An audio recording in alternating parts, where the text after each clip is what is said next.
to start by reading you a poem. This is a poem by Maggie Smith called Good Bones.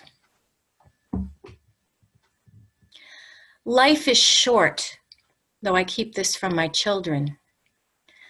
Life is short, and I've shortened mine in 1,000 delicious, ill-advised ways, 1,000 deliciously ill-advised ways that I'll keep from my children. The world is at least 50% terrible, and that's a conservative estimate, though I keep this from my children. For every bird, there is a stone thrown at a bird. For every loved child, a child is broken, bagged, sunk in a lake. Life is short, and the world is at least half terrible, and for every kind stranger, there is one who would break you, though I keep this from my children. I'm trying to sell them the world. Any decent realtor walking you through a real shithole chirps on about good bones. This place could be beautiful, right? You could make this place beautiful. And so, I read this poem because it is my belief that practicing compassion is one of the ways to work on making this place beautiful, on making this world beautiful. So the definition of compassion that I like to work with, and some of you have heard me talk about this when I spoke at UUSC's, the definition of compassion that I like to work with is that compassion is holding suffering with loving kindness. That's what compassion is. It's about kindness. It's about holding the suffering, other people's suffering, the world's suffering, and our own suffering with loving kindness. It's not necessarily about fixing anything, about doing anything about it. It's about our attitude towards it. It's about how we hold it. What happens when we become aware of suffering? Can we hold that suffering with loving kindness? And that's what compassion is. It's not an easy thing to do, because the first thing that has to happen in order to have compassion is you have to notice the suffering. You have to be mindful, oh, that's painful. Either something that you're witnessing someone else or a moment that you're having with yourself. Oh, this is painful, right? And so all compassion starts with mindfulness. And mindfulness is the ability to notice what is happening right here, right now, in this moment. And it sounds so simple, and unless you're somebody who really practices that, it's really hard. Our tendency as human beings is to be in the future, anticipating what's going to happen because we have to plan for it. That's a survival instinct. Or somewhere in the past, where we're replaying something, either something pleasurable to help ourselves feel better, or something difficult that we think if we play it over again, maybe we can change the outcome. It's very difficult to be in this present moment. And it's a really important practice, in particular, if you want to practice compassion. So I thought we would start this morning with a short guided mindfulness practice. So I'd like to invite you to get comfortable in your chair and close your eyes or soften your gaze to some place in front of you if you're not comfortable closing your eyes. And just begin to notice your breath. Not changing it, not judging it, just noticing. Oh, there's my in-breath. There's my out-breath.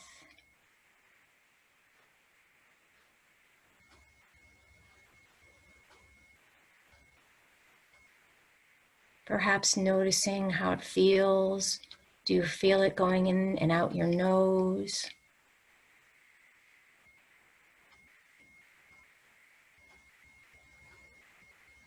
Do you notice your chest or your belly rising and falling?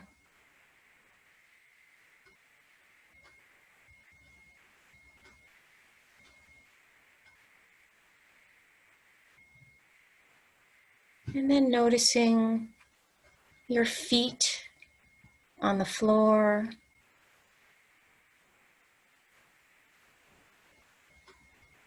or your tail in your chair. Is there a place where you can notice your body being in contact with your chair or your couch?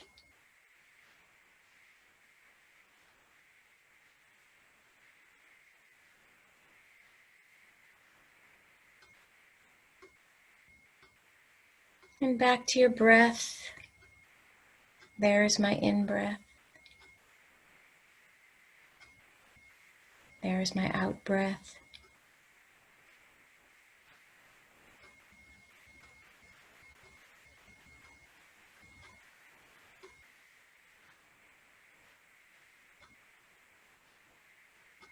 And opening your awareness and noticing, are there any sounds in your environment?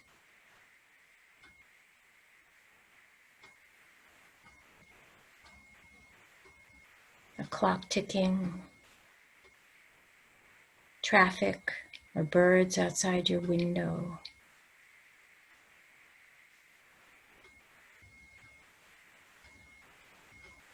What's happening right now?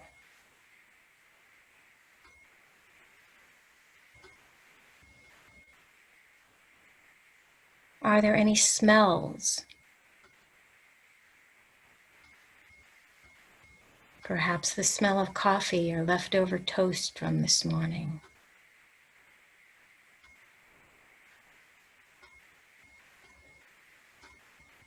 And coming back to land in your breath.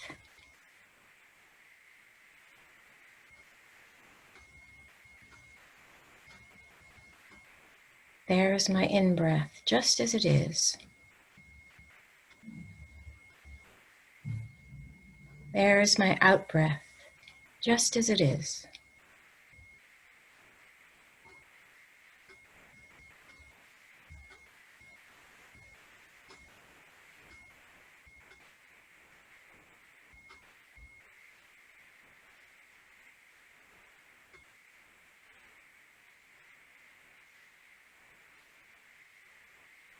Being here, right now.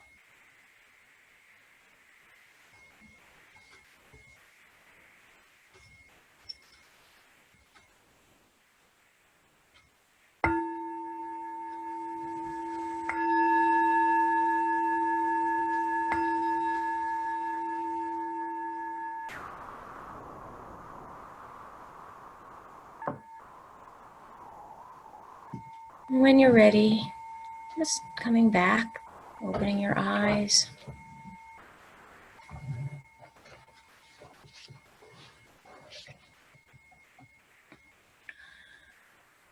So I'd like to ask a question. I'd like you to check in with yourself.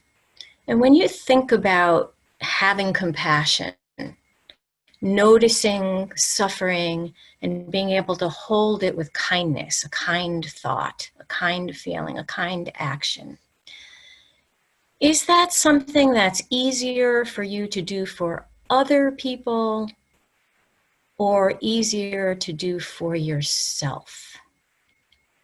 So just check that question for yourself.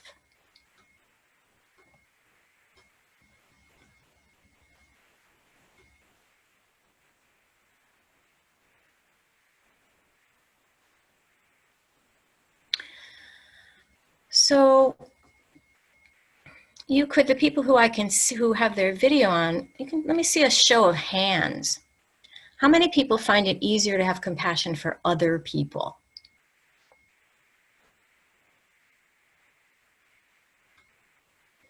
So that's most of you, right? And that's been my experience in talking to people, is that most people, when a friend comes to them or they see some suffering, it's much easier to have that feeling of like, oh, wow, that must be so hard, than when it comes to yourself.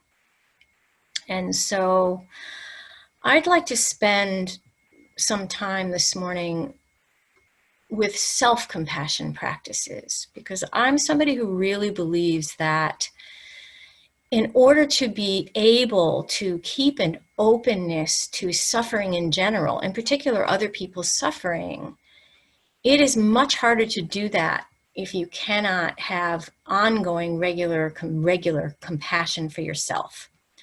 And that's really hard for a lot of people. We tend to be really hard on ourselves. I don't know about you, but I have an ever-present, constant inner critic. It's in there all the time, pointing out what I could be doing better, what I'm doing wrong, what I should be doing. Well, you should, you should, you should, you should. And so the practice of self-compassion is so helpful. It's so important. And I know that in this time, that for many people, for many of us, and I'm going to imagine that quite a few of the people who are on this call who have the opportunity to be free on a Friday morning at 10 o'clock, to turn on their computers or their phone and come to a Zoom workshop on compassion, that most of us are having the privilege to shelter in place and or to work from home, right? And our refrigerators are full. And I don't know about you, but for me, I can often go to a place of guilt about that. Like, oh, I don't have a right to feel anxious, to feel scared, to feel all of those feelings that I think everyone's feeling in this time where there is a global pandemic, this time where there are big changes going on, where there are issues with race relations, where there's protesters, where there's anti-protesters, all of what's happening in the world right now. It can be really hard to feel like I, in all my privilege, have the space to have my feelings. And this is where self-compassion can be so helpful. So I'm going to talk just for a minute about Kristin Neff. Kristin Neff is a researcher. She is the kind of the key lead first person who did real scientific research on the benefits of self-compassion. And she did multiple controlled studies. And at this point, there have been thousands of studies by many academics about self-compassion and the benefits of self-compassion. And she looked at things about, like, people who go through trauma. And a lot of her studies at first were done with survivors of military, of being in war. So big trauma. And what she discovered was that she developed something called the self-compassion scale. And you can actually find this online and you can take it for yourself. It's free. And you find out, where do you fall on the scale of self-compassion, just right now, before you start any kind of regular practice. And what she found without fail is that people who scored higher on the scale of self-compassion did better. They had much less PTSD. They just did better. And that's a finding that's been replicated many, many times. And so there's a great benefit to self-compassion. And so I would like us to, I'm going to guide you through a couple of self-compassion practices.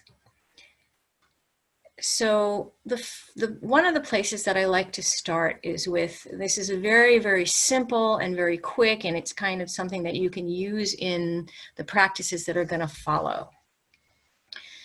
And this is going to be a little meditation on soothing touch. So again, I'm going to invite you to close your eyes. And so an easy way to support ourselves when we're feeling badly is to offer ourselves some comforting or some soothing touch.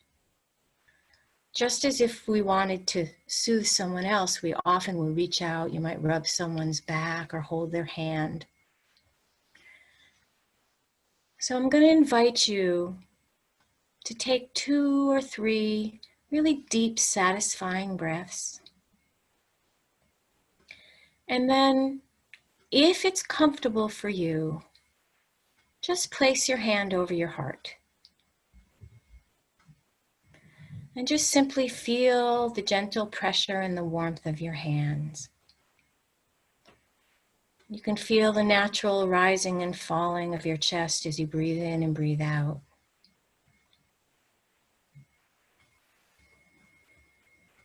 And if you're someone who's uncomfortable putting your hand over your chest, I invite you to explore where in your body will gentle touch feel soothing. Maybe you might cup your hand over a fist. Or maybe you might put one hand on your belly. Or 2 hands on your belly.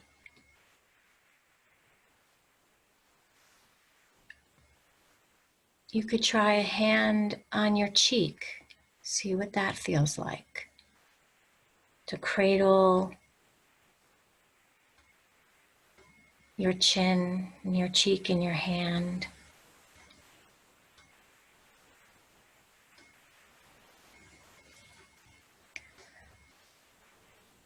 Some people like to put both hands over their face.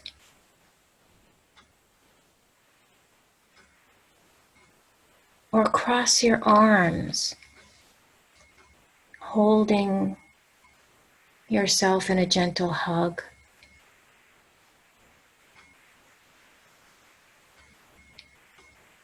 You could rock back and forth. Or simply cupping your hands in your lap. Just experiment and find some soothing touch that works for you.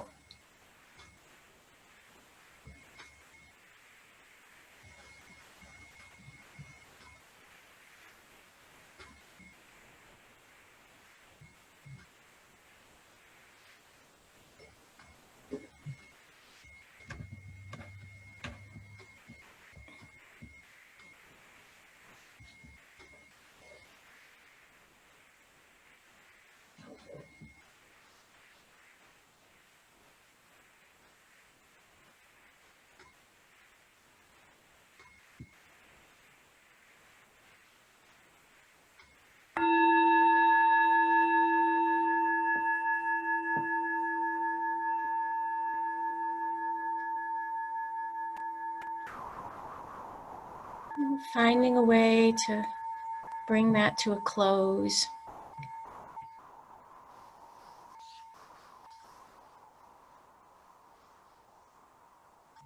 And just notice how that made you feel to offer that soothing touch to yourself.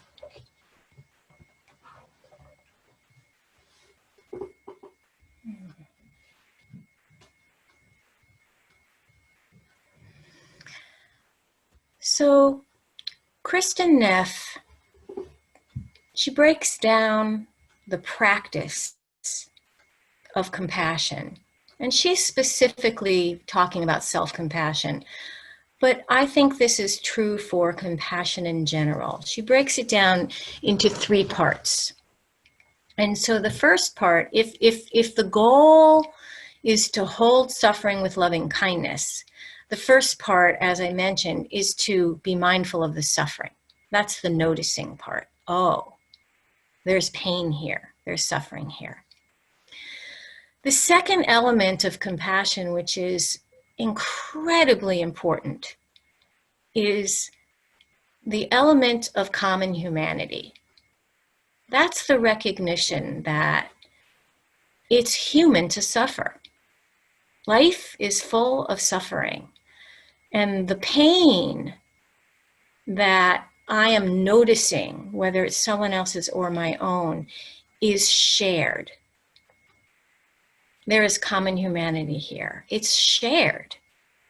Oh, I know what that feeling is like. Or sometimes if you see suffering, I often think about, many of us have had that experience of walking in a busy city, and we see, sometimes it's not even in a busy city. I've noticed more and more in suburban areas. You're getting off the highway, there's somebody standing there with a sign saying, we'll work for food, or I'm homeless. And so step number one is to actually be able to notice that. Wow, that person, something terrible must have happened that person is there, right? And the common humanity piece in those kinds of cases is often something like, but for the grace, that could be me. Or, wow, there are so many people who are in that boat. Or if the suffering is inside of yourself, you're noticing that, oh, I really screwed that up. And then you notice, oh, that's painful to notice that. And then the common humanity piece might be something like, well, everyone makes mistakes. I'm not alone, right? And so this piece of connecting everyone is a big element of compassion. And then the third piece is kindness. What's the kindest thing that I can do or be or feel or think in the face of this suffering? Right? So sometimes it's as simple as wishing someone well. Sometimes it's putting money in someone's cup or offering a meal, right? Sometimes it's just noticing that, oh, I'm having a judgmental thought about this person. And I'm going to notice that and shift that to a kind thought. So those are the three elements of compassion. And so I'm going to invite us into a practice that Kristen Neff calls the compassion break. And this is something that you can practice anytime that something is coming up for you that is uncomfortable. And so in order to do this practice, I'm going to invite you to close your eyes and to think of a situation that is difficult, a situation that is causing you stress in your life right now. Just to call the situation to mind and see if you can actually feel the stress, the emotional discomfort in your body. Don't go to the most intense, hardest, most difficult, stressful thing happening right now. Think of something that feels moderately challenging, moderately hard.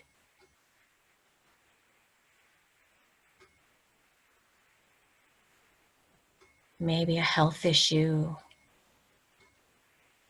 maybe a challenge that you're having in your family.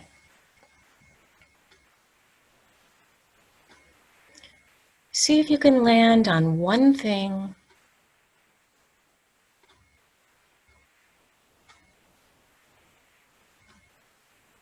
that's bringing you discomfort.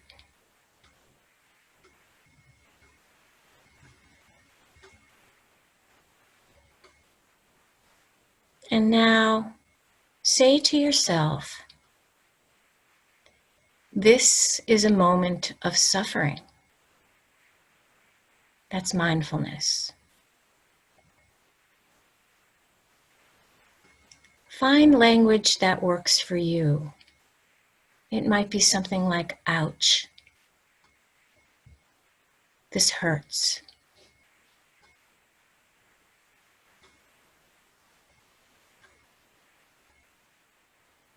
This is stress.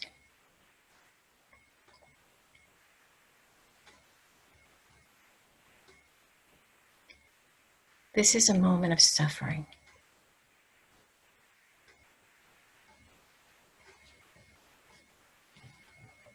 And now say to yourself, suffering is a part of life.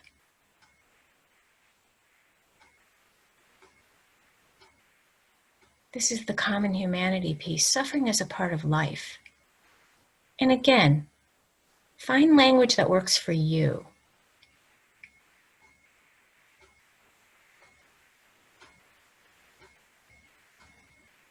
Other people feel this way.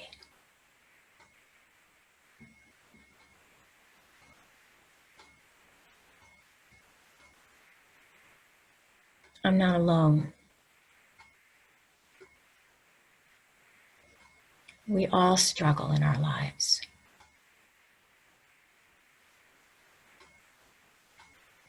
Suffering is a part of life.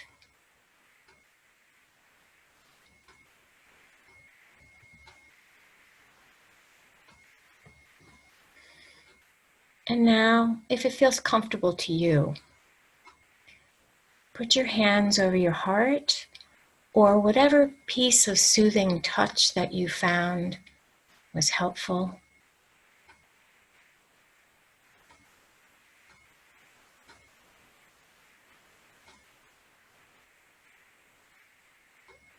And in that place of suffering, of discomfort, of whatever your challenge is that you're working with,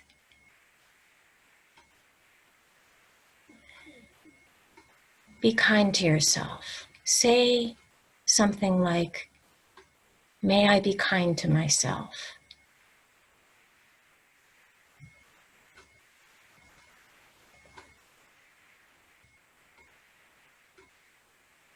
May I accept myself as I am.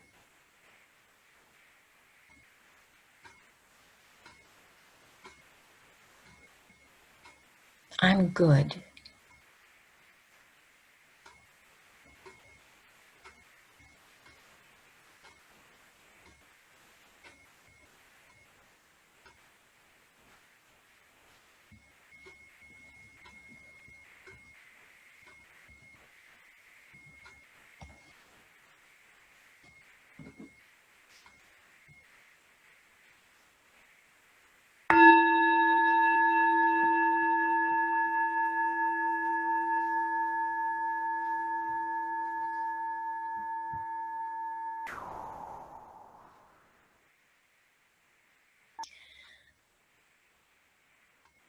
So this self-compassion break is something that you can practice at any time.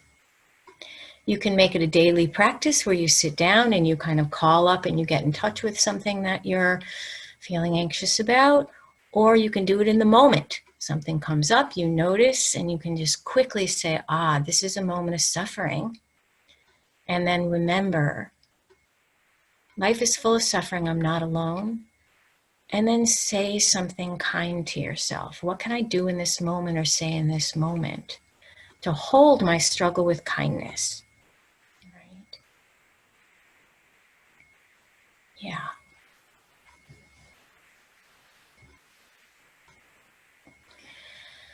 So it's really human when we feel really anything painful. The survival instinct says run, right? Or fight.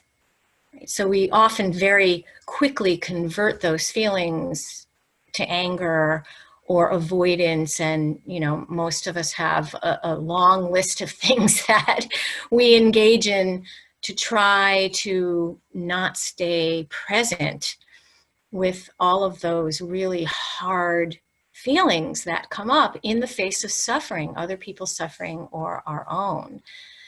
And those can be, really benign things like, watching Netflix, all the way to some really challenging, difficult things. Rage is often really rooted in trying not to feel the more vulnerable feelings underneath, lashing out, substance abuse. Lots of us, myself included, use food. I don't know about anybody else, but my chocolate consumption is through the roof these days. because it's really hard. It's hard to be with suffering. It's really hard to be with suffering. And so compassion practices are a way to practice being with the suffering. And that's why I call this workshop Opening the Heart, because the Buddhists talk about becoming a bodhisattva. And basically that means one with an open heart, an awakened heart. And if you're going to awaken your heart and open your heart, it means you're opening your heart to pain and to suffering, which means going against our impulse to fight the suffering, to try to get rid of the suffering, to avoid the suffering, our own and other people's. Most of us have some part that thinks that, you know, I can't survive it. If I feel that, if I see that, if I'm with that, I can't survive it. And so the things we do to avoid it, to fight it, to be against it are so automatic. And so these practices can slow you down so that you can make space and open your heart to the suffering. And it helps to remember that it is the human condition, and then we can bring kindness. So I'd like to do a little exercise around finding phrases that work for you. And so if you don't already have access to a piece of paper and a pencil, take a few minutes to find something that you can write on. And while you're doing that, I'm going to tell you a quick story. This is the story of Milarepa, who was a Buddhist philosopher, sage, millennia ago. And there are lots of stories about him. And so this is the story of how he was out one day and he came back to his cave, and he walked into his cave and it was filled with demons. And oh no, my cave is full of demons. Ah! And he picks up his sword and he starts, trying to kill them. I'm going to fight them. I'm going to fight them. And as he's like waving his sword around and trying to kill them off, they're doubling and they're multiplying. And he's, oh my God, this isn't working. Oh, so he realizes that, okay, this is not going to work. The more I fight them, the more they come on. I will sit down with them and I will teach them the Dharma. That's what I'll do. I'm going to teach them all about, compassion and all the good stuff. And that's going to get rid of them. And so he sits down and he starts to give a Dharma talk, and they just look back at him with their big scary eyes and their big fangs, and they come at him and he's like, okay, well, that's not working. And he just says, all right, there's nothing I can do. I guess I'm just going to have to accept that they're here. Maybe I will make them some tea. And as soon as he has that thought, they all just melt away, except for the one biggest, scariest one back in the corner, who's just there coming at him. And he feels all the fear and all the anxiety and oh my God. And he just says, all right, you know what? Go ahead, eat me. And with that, the last demon melts away. So I've been working with the image of this story a lot because, of course, the cave is the inside of me, and the demons, for me, are all of those feelings that are so hard, right? The feelings of not being good enough, the feelings of grief, the feelings of loss, the feelings of fear. Oh, there's so much fear. I have so much fear right now. And how do I invite them in? How do I be with them with compassion, right? Not try to teach them the Dharma. That's the spiritual bypass. Maybe if I meditate enough, I won't feel this. And the human suffering, the human condition is that, no, these feelings are here. And so compassion practices. And so we're gonna see about finding phrases that work for you.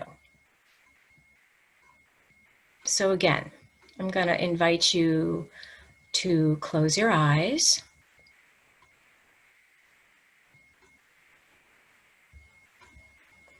And notice your breath.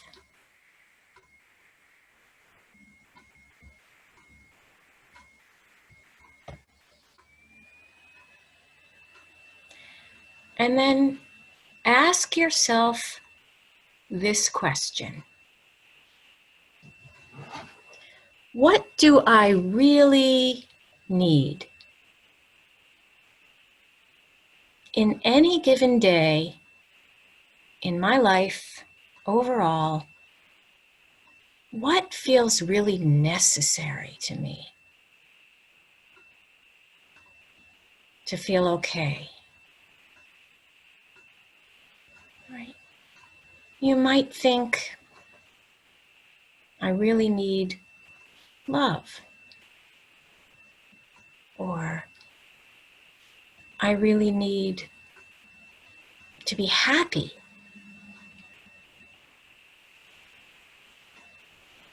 I really need connection,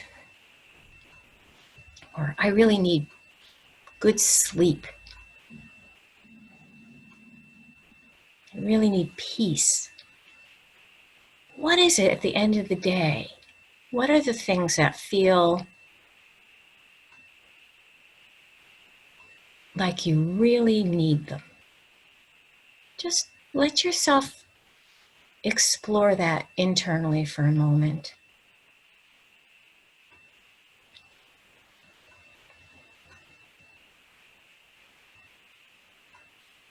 What do I really need? What do I really want?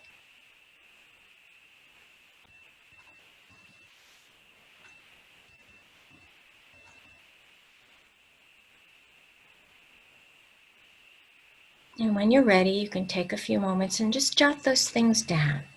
It could be 1 or 2 things, it could be 10 things. So whatever came up for you, and you can really think about, these are some of the things that I really want and need on a daily basis.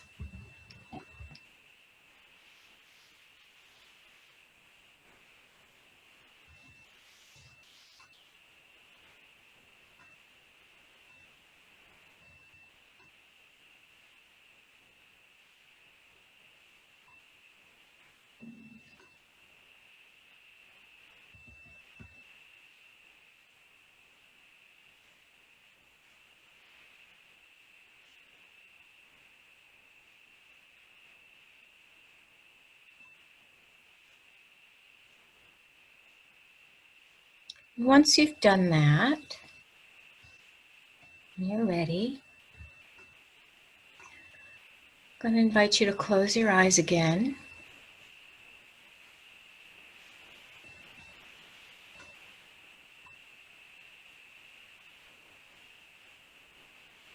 And ask yourself, what are some phrases that I just long to hear?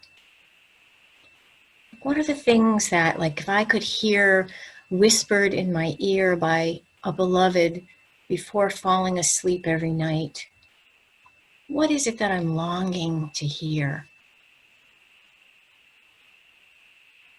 It might be things like, you're special.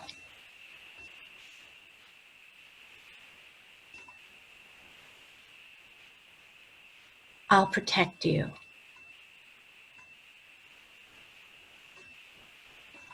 You're such a beautiful person. You're loved.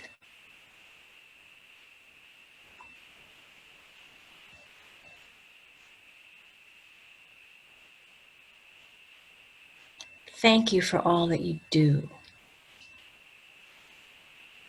Just what is your heart longing to hear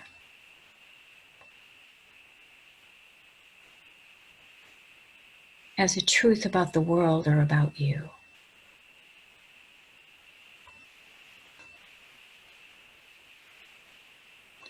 When you're ready, you can jot those things down as well.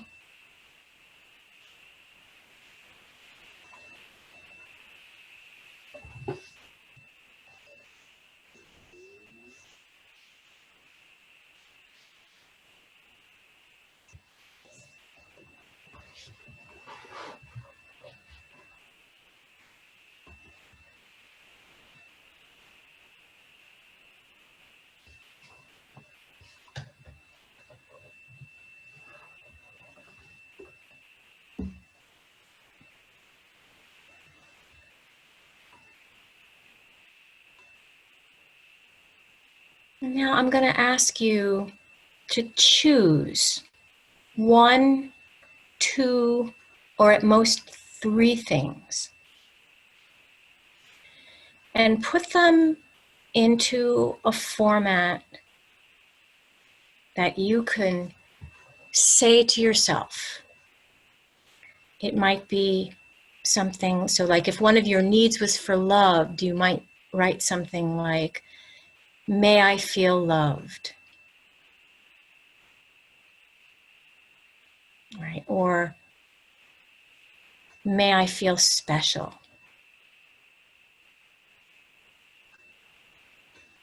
May I know that I'm safe.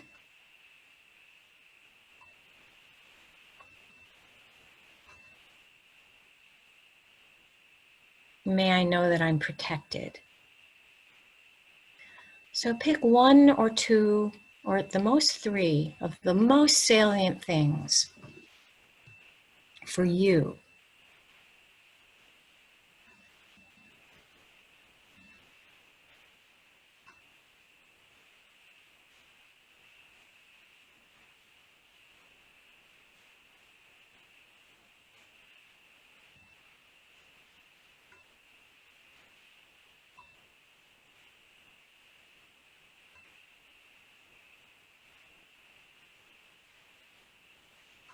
And write those out, those 1 or 2, or at most 3 things.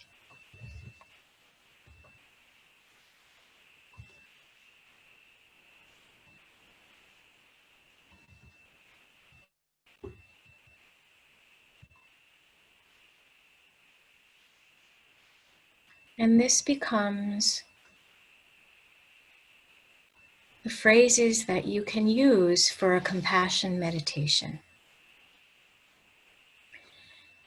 And you can do this as a self-compassion meditation, where you just repeat to yourself over and over whatever your thing or things is. It might be, may I feel safe, may I feel happy, may I feel loved. And you can repeat that over and over as you breathe. And you can also do this as a compassion meditation for others. May all beings feel safe. May all beings feel loved. May all beings feel happy. Whatever your salient words or phrases are, you can use this as a practice. You can sit down for 3 minutes, 5 minutes, 10 minutes, and just repeat these phrases over and over.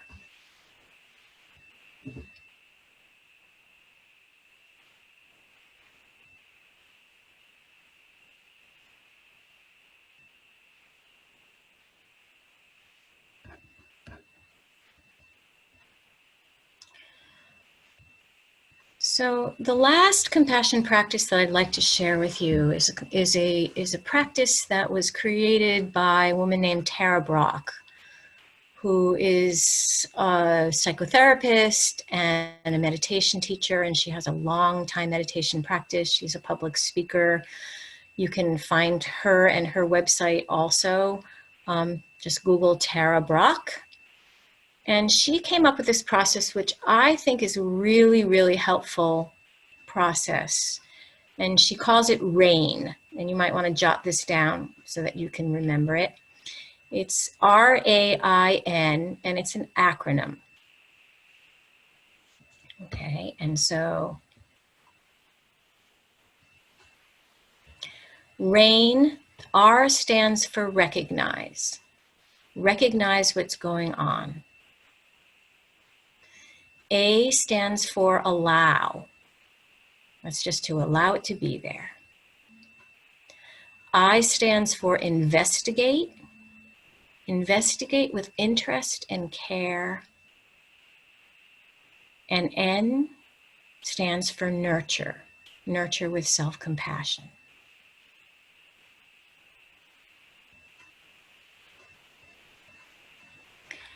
So I'm going to lead you through this practice, and this is a practice that you can explore as a meditation. You can sit down and do this as a meditation. It's also something that you can, like the compassion break, in a moment when something hard is happening and you notice you're triggered, you can take a minute to go through these steps.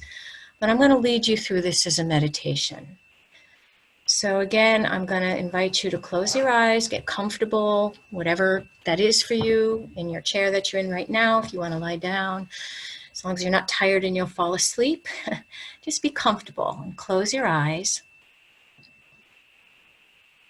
And again, I'm going to invite you to call up a feeling, something that you're struggling with, one of those demons. Maybe it's fear. Maybe it's sadness. Maybe you're angry at something or someone. Just choose one situation or feeling, something that's emotionally difficult, right? And we begin by recognizing. This is similar to the mindfulness. Recognize what's going on. Label it. Wow, this happened, or this is happening, and I'm feeling this. So recognize that.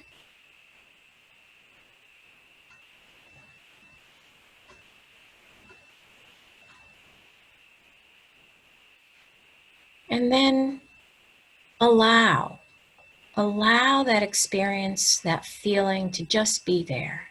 You can say to yourself, yeah, this belongs here right now. This feeling belongs here right now. I'm going to allow it to just be.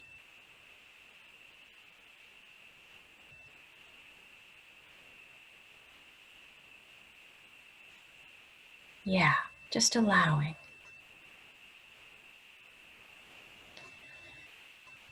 And next, to investigate with interest and care, and start by investigating, where do I feel this in my body? Where is this? Maybe your chest is tight, or it's in your throat, your stomach is. So begin your investigation there. And then just gently, with curiosity and interest and caring, investigate the feeling.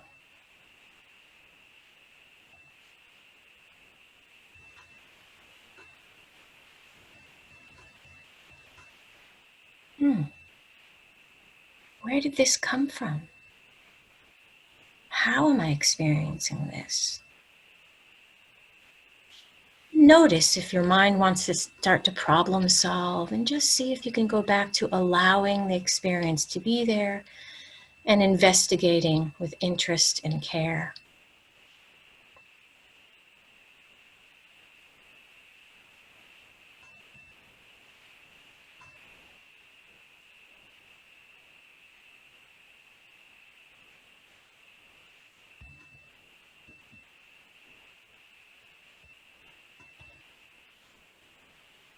You might ask, what does this vulnerable place want from me?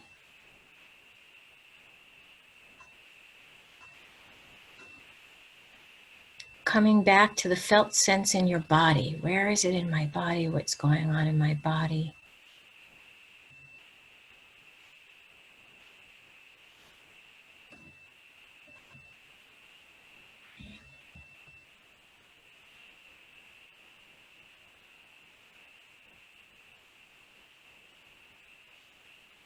And then N. Nurture. Nurture with self-compassion.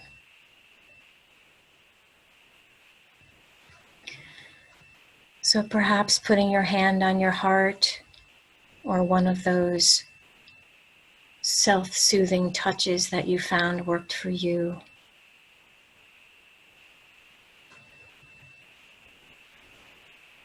And perhaps saying one of those phrases to yourself. You're loved. It's not your fault. I'm here for you. Just a whispered message of care for yourself.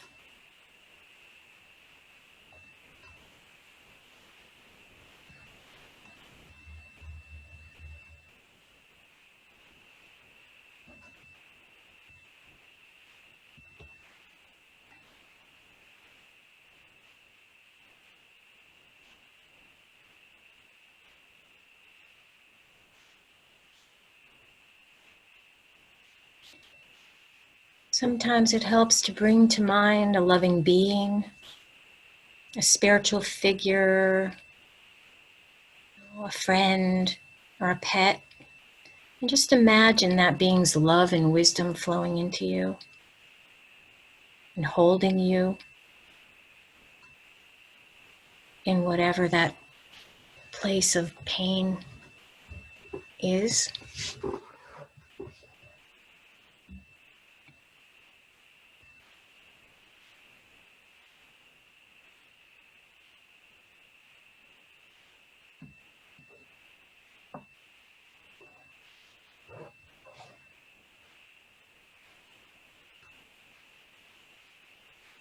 And now there's a little space for what Tara Brach calls after the rain.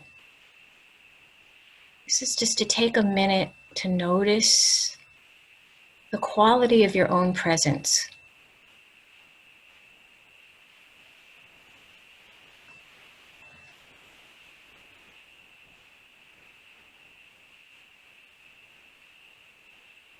To notice, to realize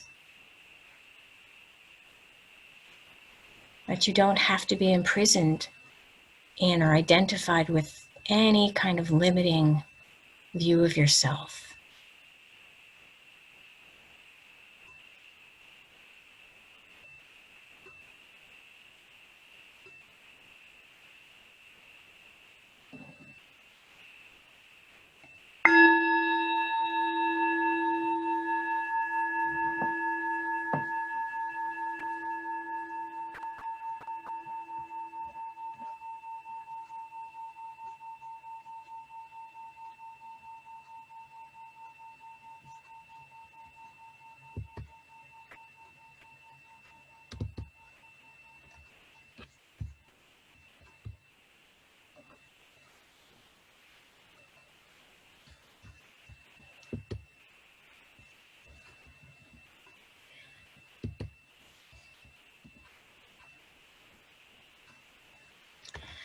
So these are just a few of many compassion practices.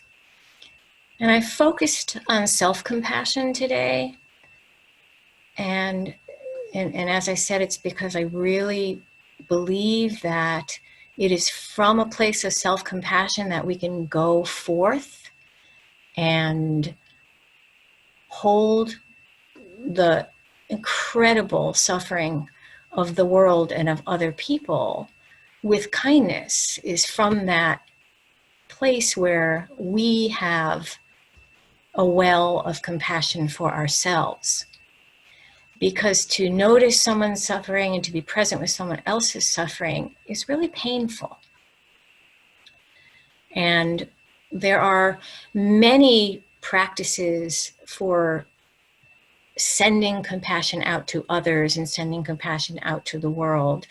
There's the Tonglen process where you breathe in suffering and you breathe out compassion.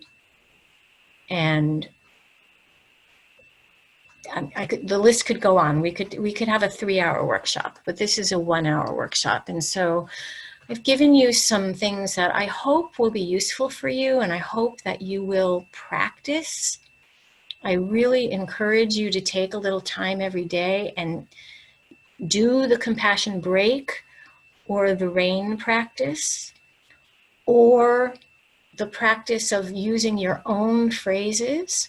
You can use your own phrases for the final stage of both the compassion break and the rain practice. When you're nurturing yourself, when you're being kind to yourself, you can use those phrases. Or you can just do those phrases as a meditation all by itself, or you can use those phrases to send out to the world. And so you can make that a Tonglen practice by breathing in the suffering. When you breathe in, you recall suffering. You can start with suffering of people that you love, and sending out whatever the wishes you would have for yourself, you send it to them, and in and out and in and out. And that's a way that you can use that. And I hope that this has been useful for you and that you will use these practices. And I would like to close by sharing a song with you. And I invite you again to close your eyes and really listen and take it in.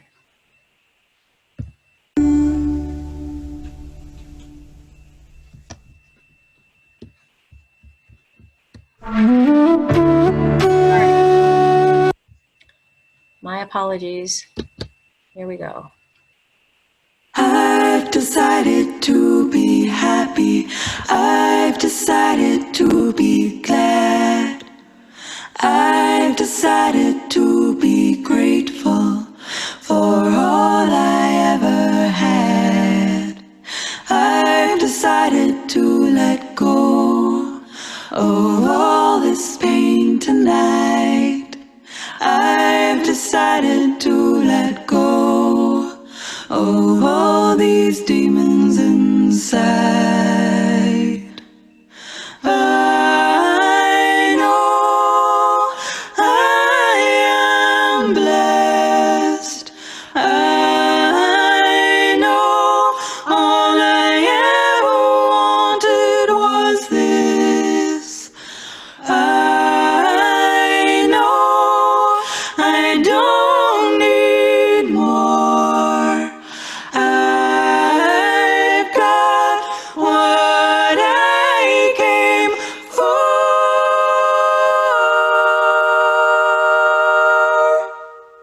I've decided to be open to that little voice inside, telling me I'm beautiful. It's okay to be alive. I've decided to be kinder to myself when I feel sad. I've decided to be grateful for all I ever had. I know I am blessed. I know all I ever wanted was this. I know I don't need more. I've got what I came for.